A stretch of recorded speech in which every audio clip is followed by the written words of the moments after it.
जय हिंद मित्रों, इसके पिछले वाले वीडियो में हमने देखा था आमाशय में भोजन का पाचन, कि कैसे हमारे पेट में भोजन का पाचन हुआ था। ठीक है, अब समझेंगे। इधर ये है हमारा आमाशय यानी पेट। ठीक है, यहां पे लिखा हुआ है जब बोलस एसियल और जठर रस के संपर्क में आता है तो उसे काइम कहते हैं। जब भोजन हमारे मुख में होता है और लार ग्रंथि से अच्छे से क्या होता है, मिल जाता है, लेभरा जाता है खूब अच्छे से, तो उसे हम कहते हैं क्या, बोलस। और जब वही बोलस हमारे फूड पाइप से, ग्रास नली से होकर जाता है कहां पे, हमारे आमाशय यानी हमारे पेट में जाता है, तो हमारे पेट में कौन होता है, तो पेट में होता है हमारा हाइड्रोक्लोरिक एसिड और जठर रस। तो जब वह बोलस इन दोनों से, हाइड्रोक्लोरिक एसिड और जठर रस से क्या हो जाते हैं, मिल जाते हैं, इसमें भी जब ये क्या हो जाता है, लेभरा जाता है एकदम अच्छे से, तो उसे क्या कहते हैं, काइम कहते हैं। का मतलब मुख गुहा में रहेगा तो बोलस, और पेट में अगर चला गया तो उसे क्या कहेंगे, काइम कहते हैं। अब हम आगे समझते हैं कि जब भोजन हमारे आमाशय यानी पेट से जो है निकलता है तो कहां जाता है। ठीक है, तो इसका अगला हिस्सा होता है आमाशय का छोटी आंत। ये जो संरचना आप दिखाई दे रहे हैं पेट से जुड़ा हुआ है, इसे क्या कहते हैं, छोटी आंत। तो सबसे पहले हम समझ लेते हैं छोटी आंत के भाग कौन कौन से होते हैं। तो ये है छोटी आंत का पहला भाग, यहां से यहां तक, यहां से यहां तक का भाग, इसे हम बोलते हैं ग्रहणी या ड्यूडेनम। क्या कहते हैं, ग्रहणी या ड्यूडेनम। अब यहां से यहां तक का जो भाग है इसे हम कहते हैं मध्यांत्र या जेजुनम, मध्यांत्र या जेजुनम। अब जो अंतिम हिस्सा होता है छोटी आंत का, यहां से यहां तक का, इसे हम क्षुद्रांत या इलियम कहते हैं। क्या कहते हैं, क्षुद्रांत या इलियम कहते हैं। तो ये होता है हमारे छोटी आंत के भाग।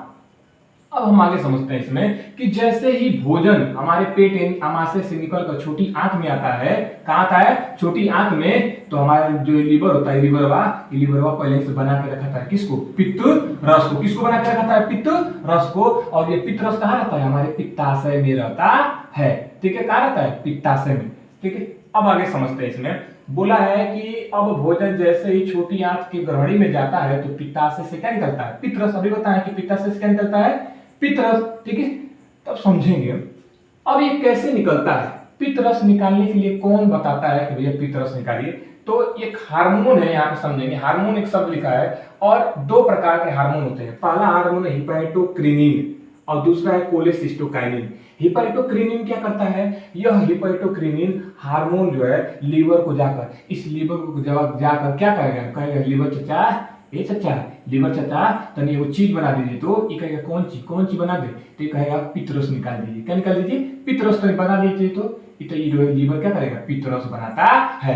अब बनाने के लिए कौन करता है, हिपैटोक्रिनिन। हिपैटोक्रिनिन जाएगा लीवर से, कहेगा कि लीवर क्या बना दो, पित्त रस बना दो। तो लीवर जो है खूब आराम से क्या बना देता है, पित्त रस बना देता है। ठीक है, अब समझते हैं दूसरा हार्मोन है कोलेसिस्टोकाइनिन। कोलेसिस्टोकाइनिन ये भी हार्मोन, ये क्या करता है, तो लीवर ने तो पित्त रस बना दिया, अब पित्त रस बन जाता है लीवर में, लेकर रहता कहां है, पित्ताशय में। तो ये कोलेसिस्टोकाइनिन क्या करेगा, पित्ताशय को संकुचित करेगा। संकुचित करेगा तो मतलब इसको दबाएगा, इस पर एक प्रेशर देगा। ठीक है, किस लिए संकुचित करेगा, ताकि ये क्या निकाले अपने अंदर से, पित्त रस को निकाले। संकुचित का मतलब होता है दबाना। ठीक है, तो संकुचित होगा, ये जब थैली, पित्ताशय की थैली संकुचित होगी तो इसमें से कौन सा रस निकलेगा, पित्त रस निकलेगा।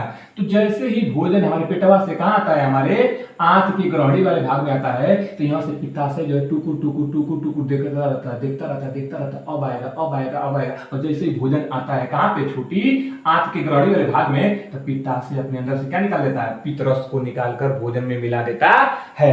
अब हम समझते हैं थोड़ा पित्त रस के बारे में कि पित्त रस क्या होता है, इसकी कैसी प्रकृति होती है। तो आइए देखते हैं। हम यहाँ पर लिखा हुआ है पित्त रस यानी बाइल जूस। इसका जो निर्माण है पित्त रस का, वो होता है लीवर में, लेकिन पित्त रस रहता कहाँ है, इसका लोकेशन है पित्ताशय में। बनाता है लीवर, लेकिन रहता कहाँ है, पित्ताशय में। ठीक है, अब आगे देखो, मतलब फैक्ट्री है लीवर और घर कहाँ है, पित्ताशय में।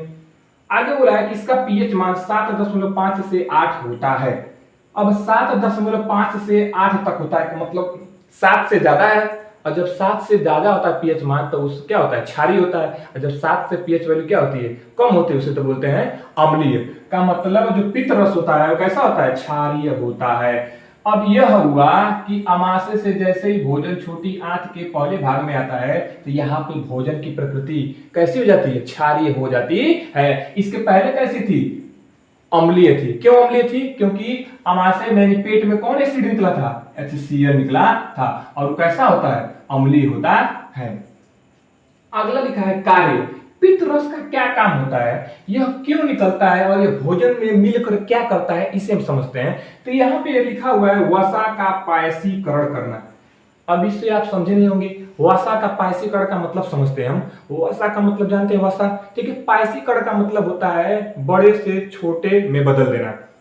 अब समझेंगे, जो वसा के बड़े बड़े अणु हम भोजन में लिए हैं, ये क्या करेगा? पित्त रस जो है उसे छोटे छोटे पार्टिकल्स में तोड़ देता है। तो वसा के बड़े बड़े अणुओं को छोटे छोटे अणुओं में तोड़ने की प्रक्रिया क्या कहलाती है? वसा का पायसीकरण। तो इसे हम कहते हैं वसा का पायसीकरण। यहाँ पे हमने लिखा भी है कि वसा के बड़े अणुओं को छोटे छोटे अणुओं में क्या कर देना? तोड़ देना। ये वसा का पायसीकरण कहलाता है। अब आगे देखते हैं इसके और क्या काम होते हैं। यह लाइपेज एंजाइम को सक्रिय करता है।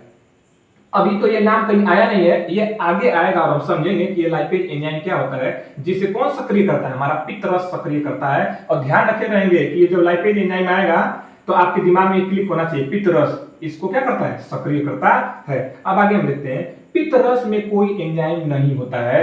और ध्यान रखेंगे, ये इंपॉर्टेंट है। आपसे कोई प्रश्न करे कि पित्त रस में कौन सा एंजाइम पाया जाता है, तो ध्यान रखेंगे, ठीक है। कोई भी इसमें एंजाइम, किसी प्रकार का एंजाइम इसमें नहीं पाया जाता है।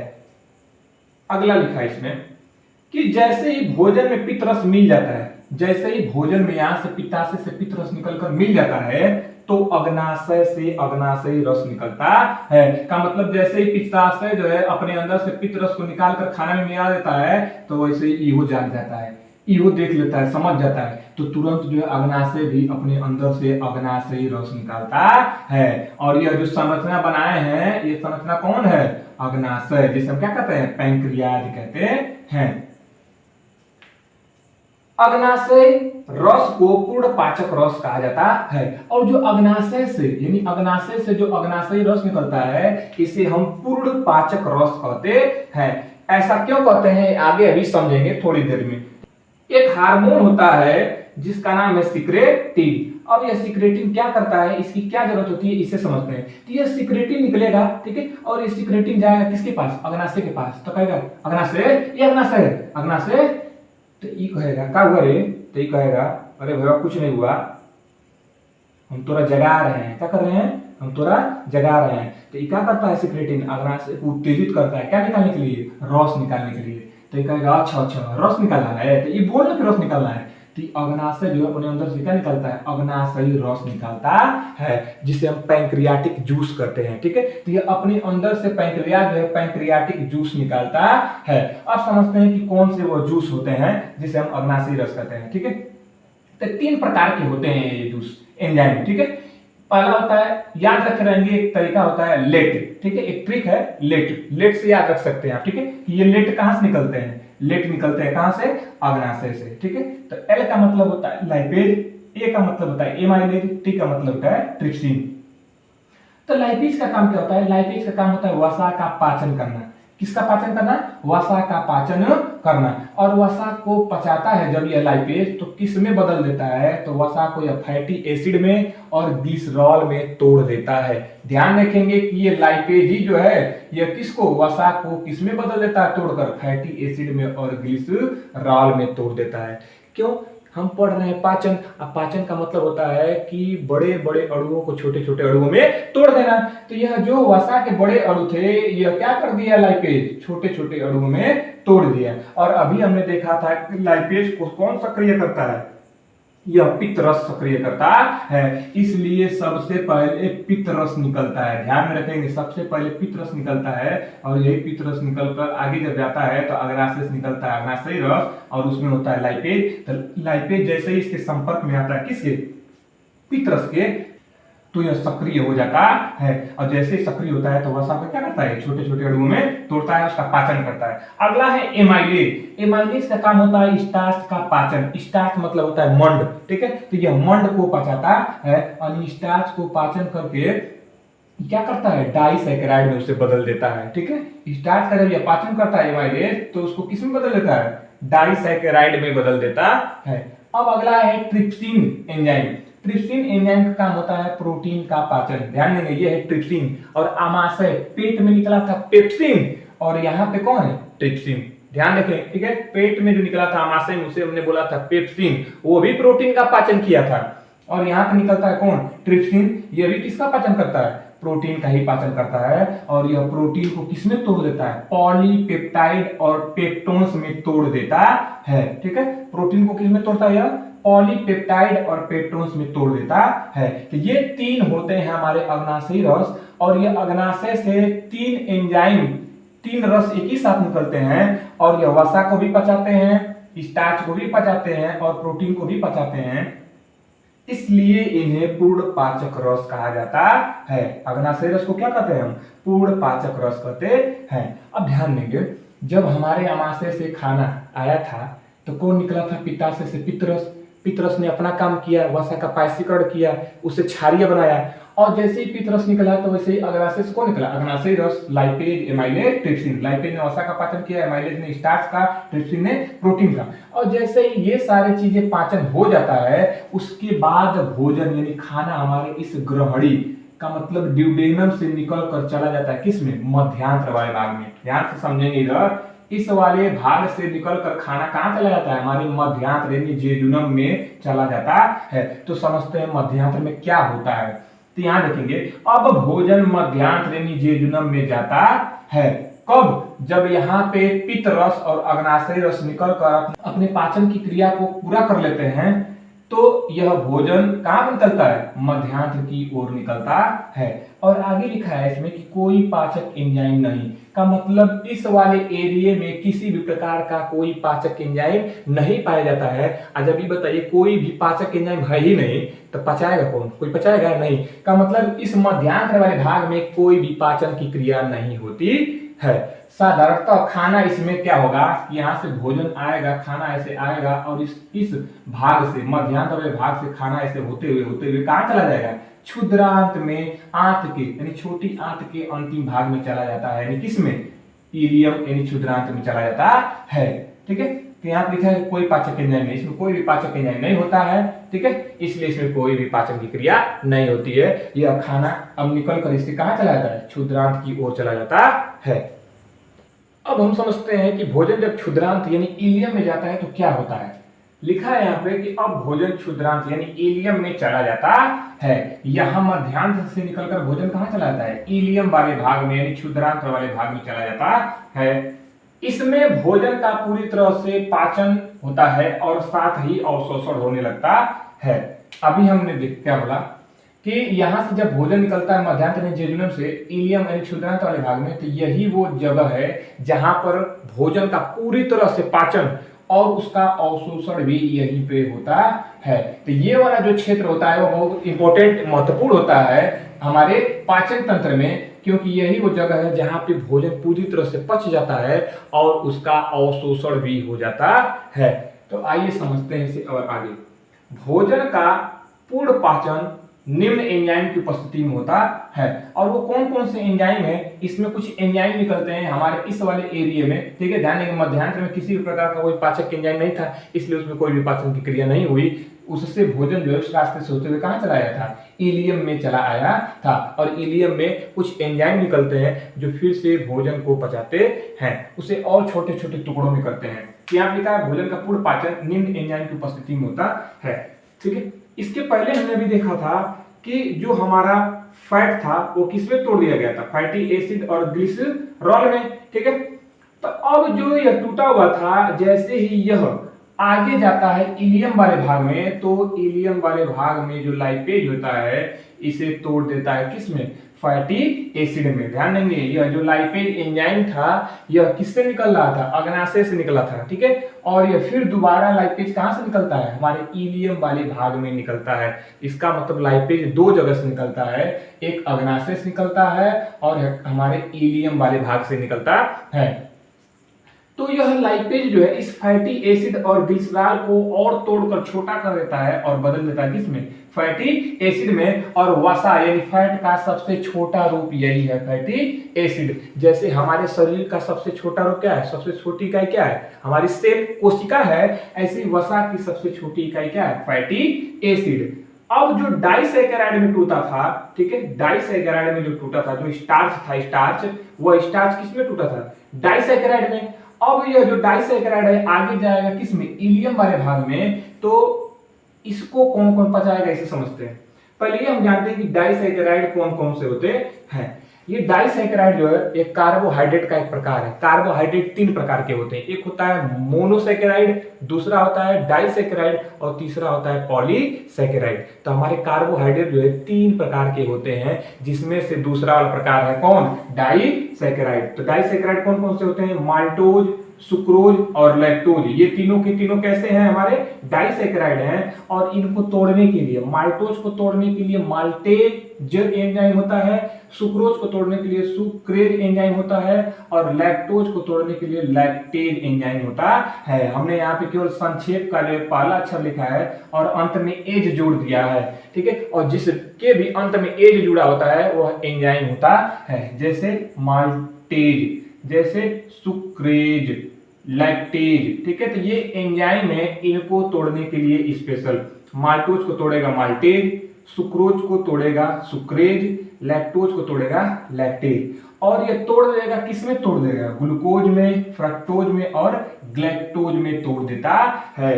था डाइसैकेराइड और बदल दिया किस में? मोनोसैकेराइड में। किस में? मोनोसैकेराइड में तोड़ देता है। कौन? ये एंजाइम। किनको? डाइसैकेराइड को। कहां पे? इलियम वाले भाग में। अब आगे दिया है कि जो प्रोटीन था, और ये प्रोटीन किसमें टूटा था? पहले पॉलीपेप्टाइड और पेप्टोन्स में। तो जो पॉलीपेप्टाइड और पेप्टोन्स होते हैं, फिर से जो इरेप्सिन होता है, ठीक है, यह तोड़ देता है किसमें? अमीनो एसिड में। तो ध्यान देंगे, ये जो क्षेत्र है इलियम वाला, यहाँ पे पुनः एक बार पाचन होता है।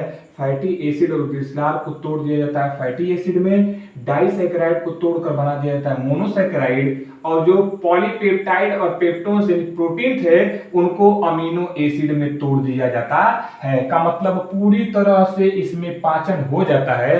और जैसे ही पाचन हो जाता है तो अवशोषण, अवशोषण का मतलब होता है खींचकर खून में, ब्लड में ढकेल देना, मिला देना, ठीक है। तो यहीं पर अवशोषण भी होता है।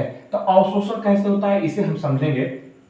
यहाँ पे लिखा हुआ है इलियम वाले भाग में उंगली नुमा संरचनाएं होती हैं, जिन्हें रसांकुर कहते हैं। तो आइए इसे हम समझते हैं। ये जो इलियम वाला भाग है, इसमें कुछ उंगली नुमा, ये हमारी उंगली दिखाई दे रही है ऐसे, ठीक है। तो इसी की जैसे, इसी के शेप में कुछ संरचनाएं होती हैं, जैसे हम यहाँ पे बनाते हैं, इसे समझते हैं, ठीक है।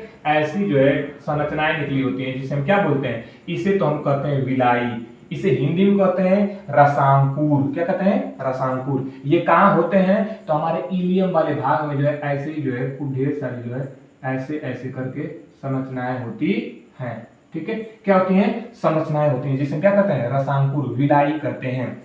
अब ये जो विलाई होते हैं, लिखा है अगला, इन रसांकुर, रसांकुर का मतलब विलाई, इस विलाई के ऊपर पतली सी बाल जैसी संरचनाएं होती हैं, एकदम बाल जैसी, जो हमारा बाल दिखाई दे रहा है एकदम इसी के जैसे पतली पतली जो छोटी छोटी संरचनाएं होती हैं, जिन्हें हम रसांकुर यानी माइक्रो विलाई कहते हैं। पहले था केवल विलाई, अब हो गया वो विलाई माइक्रो विलाई, का मतलब और छोटे छोटे विलाई। इनके ऊपर ऐसे हेयर लाइक स्ट्रक्चर यानी बाल जैसी संरचनाएं इस पे निकले होते हैं। ये भी विलाई होते हैं, ठीक है। ये है बड़े बड़े विलाई रसांकुर, और उसके ऊपर होते हैं छोटे छोटे रसांकुर, जिन्हें हम सूक्ष्मांकुर कहते हैं। यहाँ पे था रसांकुर, ये हो गया सूक्ष्मांकुर, ठीक है। तो इनके ऊपर सूक्ष्मांकुर यानी माइक्रोविलाई होते हैं। और ध्यान देंगे, जैसे ही भोजन का पूरी तरह से पाचन हो जाता है, अब पाचन होने का मतलब जब भोजन हमारा पूरी तरह से फैटी एसिड में, मोनोसैकेराइड में और इसमें अमीनो एसिड में टूट जाता है, तो इन्हीं चीजों का ध्यान देंगे। हम जो भी कुछ खाते हैं हमको उससे मतलब नहीं रहता है, उसके अंदर जो पोषक तत्व हैं, फैटी एसिड, मोनोसैकेराइड और अमीनो एसिड, इससे हमको मतलब रहता है। हमारी बॉडी को यही चाहिए होता है, ठीक है। हमारी कोशिकाओं को यही चाहिए होता है। अब आप क्या खा रहे हैं? मान लीजिए आप आम खाएं, आम में मान लीजिए विटामिन ए है, ठीक है, या उसमें कार्बोहाइड्रेट है। तो आप पपीता खाएं, पपीता में भी कार्बोहाइड्रेट है, ठीक है। तो इन सारी चीजों में क्या है? कार्बोहाइड्रेट है। तो उससे मतलब नहीं है, उसको चाहिए केवल कार्बोहाइड्रेट, ठीक है। हमारी बॉडी को क्या चाहिए? कार्बोहाइड्रेट। हमको चाहिए वसा। अब आप चाहे मुर्गा खाइए, चिकन बिरयानी, उसमें भी वसा है, चाहे गधा खाइए, उसमें भी क्या है? वसा है। तो हमारे बॉडी को चाहिए क्या? वसा। और वसा में भी क्या? अमीनो एसिड चाहिए तो कुछ भी खाइए वसा के रूप में, आप वसा के रूप में कुछ खाइए, मोमो खाइए, चोमो खाइए, उससे मतलब नहीं है। हमारे बॉडियों को चाहिए क्या? Amino acid. ठीक, अब हम समझते हैं आगे। ठीक है, तो ये जो माइक्रोविलाई होते हैं इसके ऊपर छोटे छोटे, जब इन सारी चीजों में हमारा फूड टूट जाता है, पोषक तत्व मिल जाते हैं, तो इन पोषक तत्वों को ध्यान देंगे, इनको इनको और इनको, इन तीनों को ये जो छोटे छोटे माइक्रोविलाई है सूक्ष्मांकुर, ये इन्हें खींच लेते हैं। क्या कर लेते हैं? खींच लेते हैं, सोख लेते हैं अपने अंदर, और सोख लेते हैं तो क्या करते हैं? ध्यान देंगे, इन माइक्रोविलाई के ऊपर ऐसे जो है पतली पतली जो है रक्त नलिकाएं होती हैं, रक्त वाहिकाएं होती हैं, बहुत छोटी छोटी छोटी छोटी क्या होती हैं? ब्लड कैपिलरीज होती हैं, और उन्हीं ब्लड कैपिलरीज में ये पोषक तत्व खींच कर माइक्रोविलाई क्या करता है? मिला देता है। समझेंगे, जैसे ये है ब्लड, ठीक है, इसमें ब्लड, ये रक्त नलिका है, ठीक। अब ये माइक्रोविलाई क्या करेंगे कि खींचकर, इनको खींचकर अपने अंदर खींचकर इस ब्लड के अंदर क्या कर देते हैं? ऐसे मिला देते हैं, और यह पोषक तत्व यानी फैटी एसिड, मोनोसेक्राइड और अमीनो एसिड हमारे खून यानी हमारे ब्लडवा में मिल जाते हैं। जैसे हमारे ब्लडवा में मिल जाएगा तो हमारा ब्लड पूरे शरीर में घूम रहा है, ठीक है, तो हमारा ब्लड जो है पूरे शरीर में सभी कोशिकाओं को लेकर बांट देगा कि तन तुम ले लो, तन तुम ले लो, तन थोड़ा तुम ले लो, ठीक है। क्या कर देता है? सबको ऐसे सभी कोशिकाओं को ये सारी चीजें मिल जाती है। तो ये जो अवशोषण का काम है वो कौन करता है? ये जो विलाई, और विलाई के ऊपर जो छोटे छोटी संरचनाएं, इन्हें बोलते हैं क्या? माइक्रोविलाई। क्या कहते हैं? माइक्रोविलाई। यही अवशोषण करते हैं। ध्यान देंगे, हमारे यह कहाँ पाए जाते हैं? इलियम वाले भाग में पाए जाते हैं, और इलियम वाला भाग वही है जहां पर पूरी तरह से पाचन हो जाता है और वहीं पर अवशोषण भी होता है। तो अवशोषण किसके द्वारा हो रहा है? सूक्ष्मांकुर यानी माइक्रोविलाई के द्वारा। और यह पोषक तत्वों को अवशोषित करके, सोख कर, खींच कर कहां मिला देता है? ब्लड में, ठीक है, और ब्लड से हमारे पूरे शरीर में चला जाता है। अब क्या होगा? यहां तो पूरी तरह से भोजन का पाचन हो गया और अवशोषण भी हो गया, लेकिन जो वेस्ट मटेरियल बचेगा, ध्यान देंगे, भोजन का पाचन तो हो गया, जो हमारे बॉडी को चाहिए था वो हमारे बॉडी को मिल गया, लेकिन जो अपशिष्ट पदार्थ यानी मल जो होता है, जो मल बच जाता है, मल, वो मल क्या होता है? तो इस इलियम से होते हुए आगे की ओर बढ़ जाता है, और यहां से क्या शुरू हो जाता है? हमारा बड़ी आंत। कौन शुरू होता है? बड़ी आंत का मतलब इस इलियम वाले भाग से वो खाना यानी अपशिष्ट पदार्थ निकलकर आगे की ओर बड़ी आंत में जाता है। तो सबसे पहले हम समझेंगे बड़ी आंत के भाग, कि बड़ी आंत के कौन कौन से भाग होते हैं। तो ध्यान देंगे, यहाँ तो छोटी आंत हमारी क्या हो जाती है? समाप्त हो जाती है, और यहीं से शुरू होती है हमारी बड़ी आंत। तो ये है हमारी बड़ी आंत, ये है क्या? बड़ी आंत, ये हमारी बड़ी आंत है। और बड़ी आंत के कितने भाग होते हैं? तो बड़ी आंत के मुख्य 3 भाग होते हैं। कितने? 3। पहला है सीकम, इस सीकम को हम अंधनाल कहते हैं। तो समझते चलेंगे, यहां से यहां तक का एरिया, अच्छे से देखेंगे इसको, यहां से यहां तक का जो एरिया होता है इसे हम कहते हैं क्या? सीकम, जिसे हम हिंदी में अंधनाल कहते हैं। अब इसके अगला है, यहां से देखेंगे, यहां से शुरू होता है और यहां तक, यहां से शुरू करिए पूरा एरिया यहां तक, इसे हम कहते हैं कोलोन। और बड़ी आंत का सबसे बड़ा भाग, ध्यान देंगे, बड़ी आंत का सबसे बड़ा भाग पूछेगा कोई तो आप क्या बताएंगे? कोलोन। यह सबसे बड़ा भाग होता है, बड़ी आंत का सबसे बड़ा भाग होता है, ठीक है। तो जो ये यहां से शुरू होकर ऊपर की ओर जा रहा है, तो ऊपर की ओर जा रहा है मतलब बढ़ रहा है, इसकी लंबाई और क्या जाती होती है? बढ़ती जा रही है, बढ़ती जा रही है। तो जब बढ़ता है कोई चीज तो उसे क्या बोलते हैं? आरोही। क्या कहते हैं? आरोही, ठीक है। तो कोलोन का जो एक भाग होता है उसे बोलते हैं आरोही कोलोन, और दूसरा होता है अवरोही। तो जब बढ़ रहा था तो इसको हमने बोला आरोही कोलोन।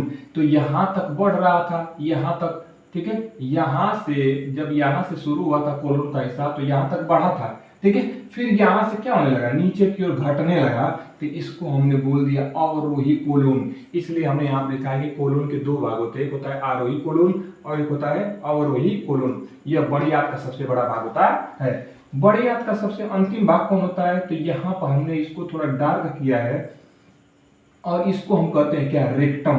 क्या बोलते हैं? इस एरिया को रेक्टम कहते हैं, मलाशय। जहां पे मल इकट्ठा होता है उसे क्या कहते हैं? मलाशय कहते हैं। अच्छा, बड़ी आंत का सबसे अंतिम हिस्सा पूछेगा तो क्या बताएंगे? गुदा। क्या बताएंगे? गुदा, जिसे हम एनस कहते हैं। अब यहां समझेंगे हम, ये जो सीकम होता है, इस सीकम वाले भाग से एक और संरचना निकली होती है जिसे हम कहते हैं अपेंडिक्स। ये क्या है? अपेंडिक्स। इसे हम कहते हैं अपेंडिक्स। ठीक है, ये जो संरचना लटकी हुई है नीचे की ओर, इसे क्या कहते हैं? अपेंडिक्स कहते हैं।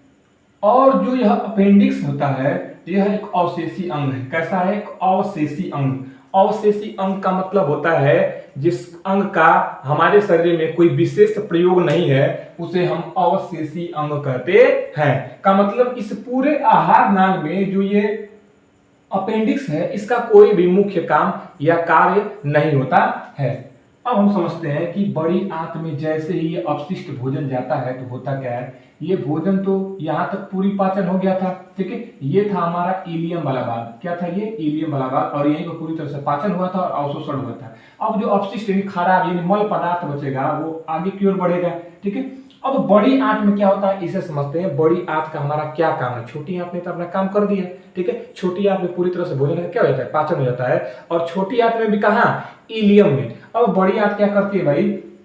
तो बड़ी आंत में जल, ध्यान देंगे ये सबसे इंपॉर्टेंट है कि बड़ी आंत में जल का अवशोषण होता है। कोई पूछेगा कि इस बड़ी आंत में क्या होता है तो आप बताएंगे बड़ी आंत में जल का क्या होता है? अवशोषण होता है। और एक प्रश्न पूछता है कि निम्नलिखित में से किसका पाचन नहीं होता है, तो ऑप्शन में दिया रहेगा जल, वही सही होता है। क्योंकि जल का पाचन नहीं होता है, जल का हमेशा अवशोषण। जैसे ही हम पानी पीते हैं, हमारे बड़ी आंत में पानी जाती है तो वहीं से खींच ली जाती है, पानी अवशोषित कर ली जाती है और पानी को अवशोषित करके किसमें? ब्लड यानी खूनवा में मिला देते हैं, ठीक है। तो ध्यान देंगे जैसे ही पानी हम पिए, ठीक है, मुंह गुहा से, ग्रास नली से, आमाशय से और छोटी आंत से होते हुए पानी जो है कहाँ चली जाती है? बड़ी आंत में। तो पानी का खेल कहाँ होता है? बड़ी आंत में से। अब हम आगे देखते हैं खनिज, औषधि और विटामिन के।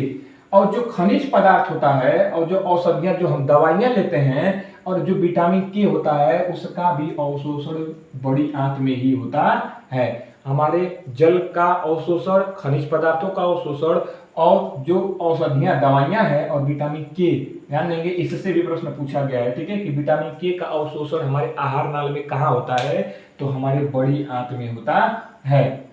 आगे अपशिष्ट पदार्थों का संगठन मलाशय में होता है। अब जो यहाँ से अपशिष्ट यानी खराब पदार्थ निकला था छोटी आंत के अंतिम हिस्से से, खराब पदार्थ ये अपशिष्ट मल जो निकला था, यह अपशिष्ट मल ये ऐसे होते हुए बड़ी आंत से होते हुए कहाँ जाके इकट्ठा हो जाता है? इस मलाशय में इकट्ठा हो जाता है, जिसे क्या कहते हैं? रेक्टम कहते हैं। रेक्टम वह जगह है जहाँ पे अपशिष्ट यानी मल, खराब पदार्थ इकट्ठा रहता है। तो यही बोला है कि मलाशय में होता है, जिसे मल द्वार द्वारा बाहर निकाल दिया जाता है। इसे हम बोलते हैं गुदा या मल द्वार। जहां से मल बाहर निकल जाता है उसे हम कहते हैं मल द्वार या गुदा, एनस कहते हैं। तो ये थी हमारी बड़ी आंत और छोटी आंत। छोटी आंत में जो है पूरी तरह से भोजन का पाचन और अवशोषण होता है और हमारे बड़ी आंत में जल का अवशोषण होता है। और जो भी कुछ अपशिष्ट पदार्थ होते हैं वो हमारे बड़ी आंत के इस मलाशय वाले भाग में इकट्ठा हो जाते हैं और फिर वह इस गुदा द्वार यानी मल द्वार से बाहर निकल जाते हैं।